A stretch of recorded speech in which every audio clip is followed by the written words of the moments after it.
My Riverside Unified friends. Welcome to another week.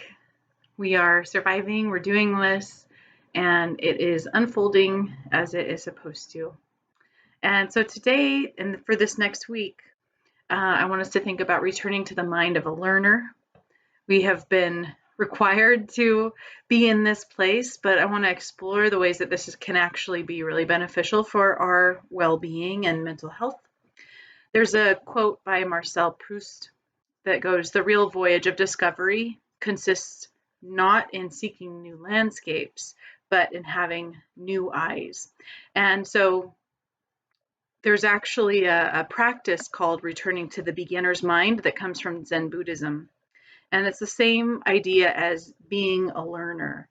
In a beginner's mind, you are free of preconceptions, you're free of expectations, you are filled with curiosity, and you are open to possibility.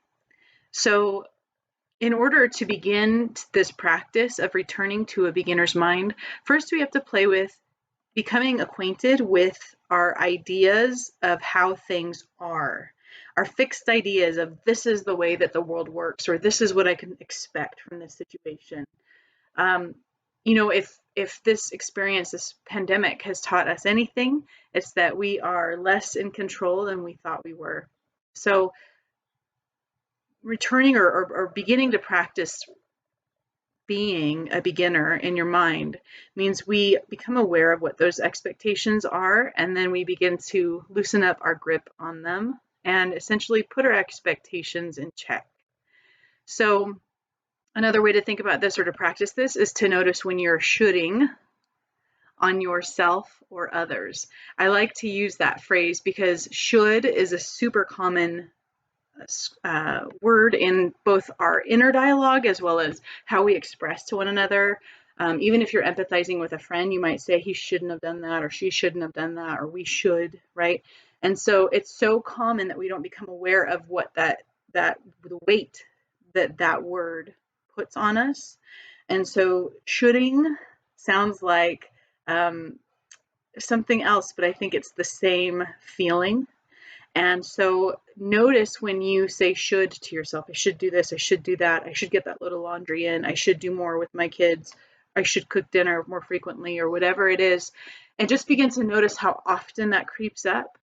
And that is putting you into a fixed reality, or requiring you that you meet this fixed expectation that maybe doesn't match our current reality and maybe is not as appropriate, and then doesn't allow you to become curious in this new experience that we're all going through together.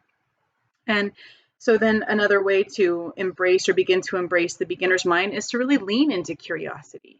What are some simple questions that you can ask and explore? And the best way to remember how to ask simple questions is to be around children. And so what a gift that we get to work with children. So whether or not you have them in your home, or you are reaching out to them in your virtual classroom, or maybe you're FaceTiming with family, just notice the simple questions that they ask and see if you can practice that in yourself. We expect ourselves to show up a certain way. So, a simple but profound question that has been encouraged by the sages throughout time that we ask is, who am I? There are practitioners in meditation who ask that question for years and years and years in every meditation. Who am I? Who am I? The Oracle at Delphi has that, know thyself inscribed at the entrance. So that's a beautiful space to begin. And when the things that make up our identity commonly are stripped away, they really allow us to explore the heart or the core of who we are. So why do we do this? How could this be good for our well-being? Well, having a fixed idea of how things should be really limits possibility and can inhibit you from seeing clearly. So if you're always looking through this lens of should, you're really limiting the view, because should is based on your own values and assumptions and not necessarily someone else's, and not necessarily reality of what's actually unfolding. The other thing is we work with kids. So how beneficial to understand and maybe re-experience their current experience, how they interact or engage with the world. Also, having a learner's mind can decrease stress and anxiety. Because you're not attached to what should be, you're open to what could be. And there's not suffering in that attachment because there's nothing to be attached to. You're open to what possibility awaits you. So there's a couple other things you can play with in this idea of returning to a beginner's mind. And really, if you know, the more that you practice it, the more neural pathways you create in your brain, and your brain is able to more easily tap into this space. So there's an analogy of having a quiver full of arrows.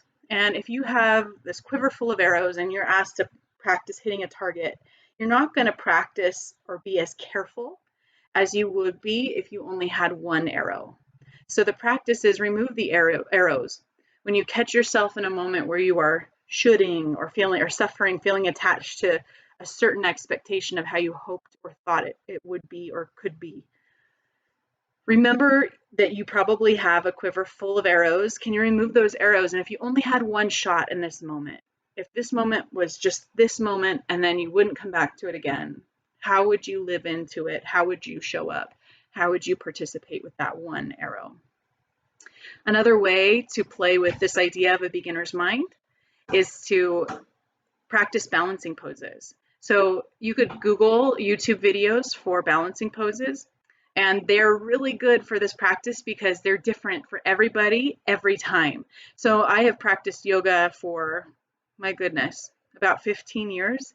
And there are some days where I go into a balancing pose and I just nail it, like tree pose, right? And I could hold it all day. I could even close my eyes and just be perfectly still and one with it. And then I might come back to it the next day and I'll be wobbling all over because every day is different, every experience is different. So when you do things like that, that kind of take you out of your norm, they reveal what your mind is accustomed to saying. And so if you wobble all over and your mind is criticizing you, you are getting a peek at what the process is in your brain. And once you become aware of that, you can change it. So there's a book that I absolutely love and I highly recommend. It's called The Art of Possibility. And one of the refrains throughout it is the phrase, "How fascinating." And so the Benjamin Zander is a famous conductor and as well as a professor and now a speaker. And one of the first things he teaches his students, as well as the individuals in his orchestra, is to say, "How fascinating." That when we mess up, we typically round ourselves and go within and think, "Oh, you know, it should be this," or "I can't believe I did that," or "You're so whatever." And so to reverse that and to open to possibility, what could this turn into? You throw your hands up and you open and throw back your shoulders and say, "How fascinating." I actually worked with a group of teachers and one of them taught her kindergartners to say that. And so someone would make a mistake or even if she said it, her kids started saying, "How fascinating." And I just think that's such a beautiful way to approach learning and life because all this life is an opportunity for learning. The last practice that I hope you'll take advantage of is wreck this journal.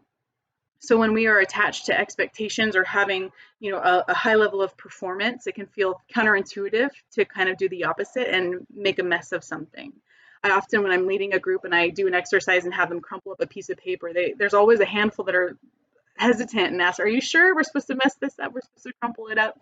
So Wreck This Journal is actually comes from a series of journals that have been published that you can purchase at Barnes & Noble or Amazon. And they take you through all these different exercises like put a piece of chewing gum on this page, rip this page out, you know, leave this page in a neighbor's yard for them to find, and or color lines and then cross them out. And so all these different activities to open yourself up to what could be in this moment. What if I just am here?